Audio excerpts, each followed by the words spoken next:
Quero conversar com vocês hoje sobre o tema Por que é tão difícil falar sobre sexo? Para quem não me conhece, eu sou a Lene, terapeuta, trabalho na área de sexualidade e relacionamento. Estou quase todos os dias aqui conversando com vocês sobre sexualidade e tudo o que refere a isso. Você que não me segue ainda, aproveita, clica aí e começa a me seguir. Gente, por que é tão difícil falar sobre sexo? Porque é tão comum os homens olharem para as meninas, crianças, ainda quando elas estão começando a desenvolver o peito, né? Olhar para ela assim e falar, nossa, tá crescendo, né? Tá ficando mocinha, e com um ar assim de desejo.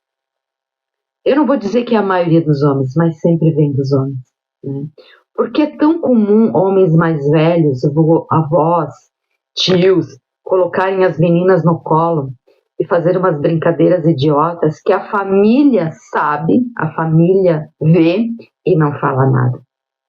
É por isso que é tão difícil falar sobre sexo, né? Porque a gente vai ter que conversar sobre todas as dores familiares, sem exceção, né? Todos os padrões de comportamento com relação à família como um todo. Parar de romantizar que a tua avó foi pega pelo laço, né? Como se fosse, isso não é legal, como se fosse um troféu pro teu avô. Não, a tua avó, se olhar, ela foi sequestrada e estuprada. Eu vou dar o exemplo da minha avó paterna. Aos 14 anos, mais ou menos, eu soube que ela foi dada, vendida, enfim, para um cara de quase 30 anos. Quando ela começou a menstruar, ela não parou de ter filho, né? E depois esse homem veio a falecer e ela ficou lá com aquela penca de filho. Aí eu sempre escutei que a minha avó era uma pessoa fria. O que essa mulher entende de amor, gente? Agora imagina você que tem uma filha de 14 anos, você dá ela embora, né? Eu já nem sei da história dos meus avós, porque quem deu ela embora foram os tios dela, né? Você não tem pai, não tem mãe, tá morando de favor. Aí você é dado embora. O que você entende de amor? Como assim amar? Amar o quê? Né? Olha como é louco tudo isso. Então para de achar assim, não, minha avó foi pega no laço, isso é um troféu para os homens. Não. Você está inconscientemente aí, ó, carregando muita dor. E de alguma forma, e isso tudo é muito, por isso que isso é difícil falar sobre sexo. Né? E de alguma forma, inconscientemente aí, você vai se vingar, você vai querer repetir. Por que será que a gente repete tanto padrão familiar, né?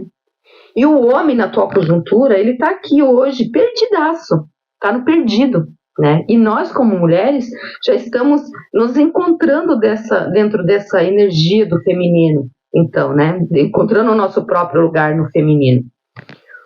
E o homem tá ali, sem saber o que fazer, porque a mulher tá conseguindo tudo. Então ele fica ali, ó, o que eu faço? Né? Para onde que eu vou? Né? Qual que é o meu lugar? Né? E aí, muitos deles viram aqueles bebês chorões porque nunca cresceram, ou aqueles caras completamente controladores, né? E aí a gente fica presa nesse tipo de relação. Você tem que deixar, daí vem aqueles comentários, não, você tem que deixar o seu feminino, você tem que aprender a se deixar ser cuidado. Gente, se a gente aprendeu, pensa lá nessa minha avó, aprendeu a se virar, né? Aprendeu a se defender, né? E a se cuidar sozinha, que não tinha ninguém que cuidasse dela, como vai ser esse feminino? Por isso que é tão difícil falar sobre sexo.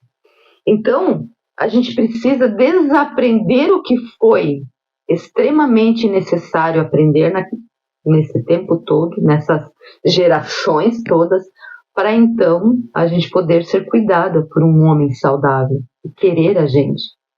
Então percebe que para falar sobre sexo a gente tem que olhar, né, sobre toda a estrutura familiar, a gente tem que falar sobre educação sexual, a gente tem que falar sobre criação, a gente tem que falar sobre validação das nossas emoções, validação dos nossos desejos, sobre autoconhecimento, porque é libertador, falar sobre o toque, falar sobre o conhecimento do prazer e principalmente dessexualizar o prazer.